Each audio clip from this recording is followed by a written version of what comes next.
Hello and welcome to your astrological vibrations for Tuesday, May 6th, 2025 by Gaia Blooming.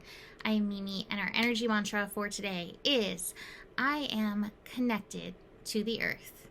And it's funny because that actually came up in the Inquire Within cards today. I am connected to the earth. And as I saw this card, I heard in my head, I used to love listening to Louise Hay's meditations, and she had one that said, I am connected to earth. And I keep hearing her voice saying it like that in my head for today's energy mantra. So got a little extra support helping connect us to earth for today's astro transits.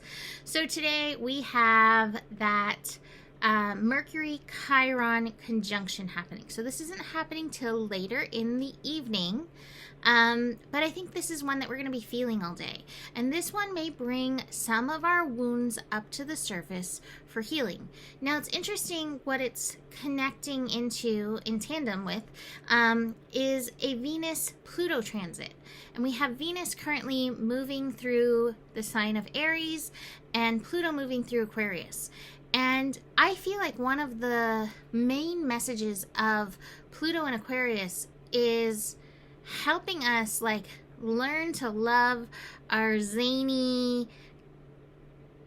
quirky, crazy, out of the box selves, where we have our personal freak flag to wave it and be like, yeah, this is who I am. Aquarius energy and Pluto in Aquarius is all for that. It wants to empower that. So this connection, while any connection with Pluto can be a challenge, is meant to hopefully help empower your UESD. And so Venus in Aries, in part, what I said was this is a double down on self-love. And so this is empowering your self-love process. Now, part of the process of self-love is uncovering the shame and the shadows and all those icky things that we push away that we don't really want to work through, deal with, that occasionally will bubble up to the surface, like tar bubbles, right? So these energies in tandem are really supporting you loving yourself, your self-love process, empowering your self-love. But again, it might mean facing some ick inside. Now, I love this connection between Mercury and Chiron because I always feel like Mercury comes with solutions.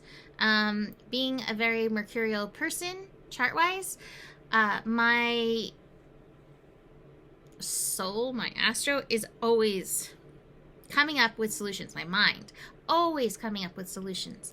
And so this might bring some solution, some support, some aha to help break through any of the ick or any of those disempowered feelings. That's the thing when we have Pluto, right? Anything has two sides of the same coin. So one side of the coin is feeling empowered. The other side of the coin is feeling anything but empowered.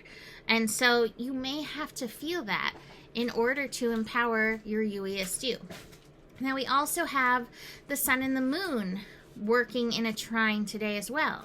So we have the sun in Taurus, which is hoping to help encourage your personal worth, and connect into that and connect into your gifts and bring them forward. And then the moon in Virgo is that sucks. The moon in Virgo might be a little critical to those pieces, but it'll show you again where you might be undermining yourself, where you may have to check some of your ick, which might be some of those perfectionist qualities that don't allow your zany, shiny quirks to shine through. And that's part of what you came to do. Now, that Taurus Virgo trine is also going to be very practical. So you may find yourself feeling very practical. But I'll tell you that sometimes feeling like you won't necessarily feel practical. Sometimes it'll feel anything but practical, and you'll be like, is this still needed? And the universe is like, yes, you are still needed as you are, even if it feels impractical. I promise you there's a place in the world for you. I also like this earth energy reminding us to connect to the earth and feel and be supported by that energy. Let's look at the cards that we've got going on today. Let's see. What do we have going on here? Oh, this is definitely something that can come up. The comparison card. I think comparison can be a thief of joy. I think comparison is a thief of originality. They say there's nothing really original here, right? But like, don't worry about if it's original or not. Like, just be you. So watch for where comparison energy is coming up.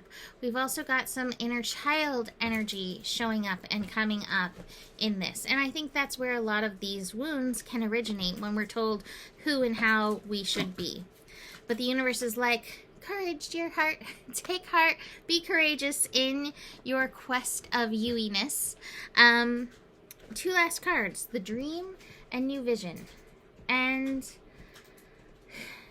you know, I think that that's part of what makes us, ourselves and individuals, is having a dream, is having those desires, and trusting in them to pull us in the right direction. Even if it doesn't come about the way we would like it to, there's something to us that's, or something to that is meant to pull us towards that destination. So keep in touch with your vision in this energy, and what your dreams are, what your desires are, and let them pull you.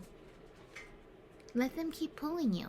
Let them keep pulling you along, because those are things that do help shape you. The other card that came out with I am connected to Earth, I keep hearing Louise Hay's voice in my head, is deep intuition. So letting our intuition, catastrophe cats, and Joe is one of them. I'll just say that. Anyway, letting our intuition, I do not even want to go see what that mess is. Anyway, letting our intuition, the timing on that, help guide us in all of this. And again, that connects into the solutions. I often feel like my solutions, it's really not mind. It really is more intuition. It really is more of those soul whispers. That's why I like to call it solution, because it's soul whispers that are helping to guide. Final card, outrageous openness, and it says, dear love, open me to your will. Release me from my attachments. Surprise and delight me with your plan. You know what's needed, and I'm open to receive. You know, and here's what's interesting, because this sounds almost, you know, opposite to what I'm saying. Like, let your desire pull you along. But it's like letting you pull you along with your hand open, not like grasping these desires. And that's where you have to surrender your will, because it may not look like this thing that you're trying to grab, but moving in that direction and trusting in that will take you to these next steps, and it'll take you exactly where you're meant to go, and it will ultimately be fulfilling. So outrageous openness is part of the plan. So I'm going to leave that there for today. I'm going to go investigate what the catastrophe cats did. You can book a reading with me. Email me, mimiclark@gmail.com. And the better it gets, the better it gets. There's more than enough love in the world for you. You have the power, and may your guiding light be strong. And know that you can trust your process. Namaste.